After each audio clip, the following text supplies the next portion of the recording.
Ora, sejam então muito bem-vindos, bom dia a todos, sejam bem-vindos aqui à abertura de mercado europeu e esta manhã se marcada aqui por um sentimento misto nos mercados. Hoje é feriado nos Estados Unidos, celebra-se o dia de Martin Luther King e por isso as bolsas não vão estar abertas, vamos ter apenas a negociação dos futuros e espera-se que em termos de liquidez seja um dia um pouco mais calmo. Ainda assim, quando olhamos aqui para a parte europeia, vemos que os principais índices das blue chips estão a ser negociados em baixa, com o índice alemão e o índice francês a recuarem praticamente 0,3%.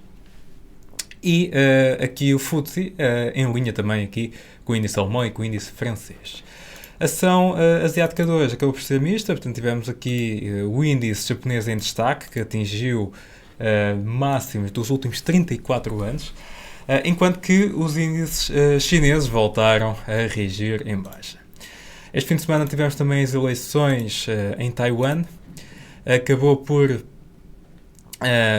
portanto, o resultado das eleições ser até, de certo modo, positivo, portanto, foi o Partido Democrata Progressista que ganhou, não foi com maioria, portanto já se esperava que pudesse isto não acontecer, mas em Taiwan não é preciso governar com maioria, portanto foi o partido eleito.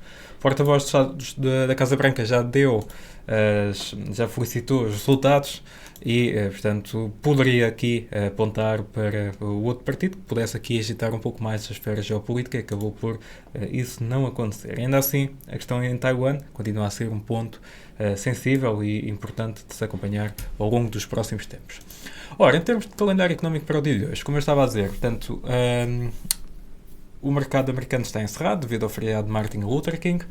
Hoje a sessão será marcada então por dados principalmente da zona euro, portanto já tivemos aqui a maior parte dos dados a serem divulgados.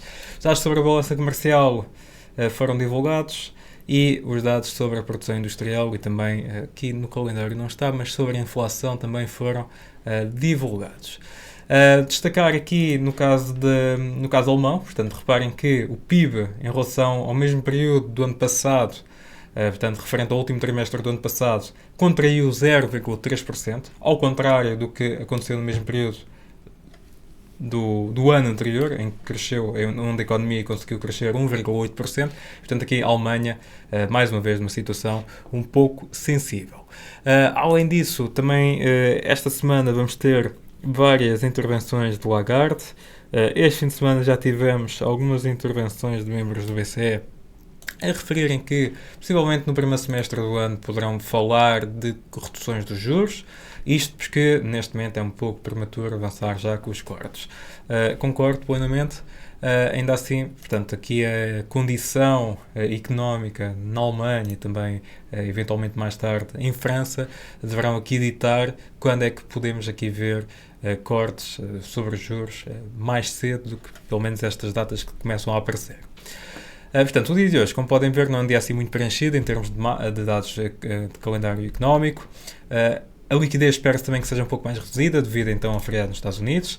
Ainda assim, para esta semana, vamos ter aqui dados importantes. Vamos ter aqui as vendas a retalho nos Estados Unidos, vamos ter vários dados sobre o mercado imobiliário nos Estados Unidos. É importante aqui este ponto, porque os dados da semana passada do índice de preço ao produtor, portanto, ao consumidor, perdão, portanto, o IPC, saiu acima daquilo que era esperado e mostrou que dentro das categorias que o cabaz engloba, vimos que o imobiliário tem exercido a maior parte das pressões e por isso mesmo o índice não tem caído. O IPP, ao contrário, acabou por mostrar reduções bastante fortes nos preços, no cabaz, mas ainda assim o CPI acaba por ser mais abrangente e mostra aqui que o mercado imobiliário precisa de corrigir e esta semana vamos ter então dados sobre o mercado imobiliário. Vamos ter as building permits, portanto as licenças de construção e depois na sexta-feira vamos ter aqui as vendas de casas existentes que serão também importantes. Nós, ao longo dos últimos 3 meses, já temos vindo a observar algumas reduções. Eu falei até disto no vídeo do Outlook para 2024, onde olhamos para os indicadores económicos e já observamos algum arrefecimento no mercado imobiliário. Ainda assim, é preciso que o arrefecimento intensifique-se muito mais, até para que as taxas de inflação continuem a baixar e baixem a um ritmo, se calhar, mais significativo. Estamos a entrar numa fase em que é importante. Portanto, os dados dessa semana vão ser então relevantes. Ora, em termos de mercados, só para vermos, portanto, continua a existir a divergência entre o VIX e o S&P. O petróleo esta manhã está a recuar. A semana passada foi bastante agitada devido às questões do Mar Vermelho. O Mar Vermelho é uma zona estratégica importante, não só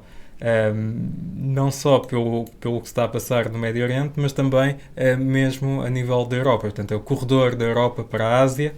Se as rotas mudarem, deverá de haver um delay de 2 semanas e, portanto, os constrangimentos, além financeiros, também deverá aqui começar a haver atrasos. Portanto, é uma zona muito importante, liga também o canal do Suez, representa 30% de todos a circulação de contentores mundiais e, apesar de não ter uma expressão muito significativa no petróleo, portanto, em termos de exportações de petróleo, não chega a sequer a 10%, mas o petróleo tem variado muito com essas notícias. Esta manhã, portanto, está a recuar. Vamos ver se a tendência é para continuar ou não. Na sexta-feira esteve a disparar bastante, mas depois, a meia da tarde, acabou por recuar e fechar mesmo em terreno negativo no dia. Vamos ver se isto acontece. Mais uma vez, o facto de não termos muita liquidez, ou não se esperar muita liquidez no mercado, deverá aqui condicionar também um pouco o preço da matéria-prima, ainda assim é importante de notar. Já no caso das obrigações, continuam a recuar, portanto, à medida que as yields sobem, aqui o prémio pelo risco aumentar mais uma vez, e aqui só para terminar, termino com o índice japonês, que está então em máximos dos últimos 34 anos. Portanto, ele está cada vez mais próximo dos seus máximos históricos. Aqui na Excel não conseguimos visualizar tudo, mas os máximos históricos são em 1900, eu salvo erro, 1990, perdão, e depois da última grande bolha à volta da economia japonesa. E, portanto, o índice continua bastante forte e aqui também a beneficiar o facto da moeda estar, então, fraca. Portanto, esta semana é uma semana também importante, em termos de calendário económico não é uma semana tão preenchida como as semanas anteriores, ainda assim é relevante pelos motivos então que eu indiquei. Da minha parte é tudo, resta-me desejar-vos continuação de uma boa semana, bons negócios a todos e até o próximo vídeo.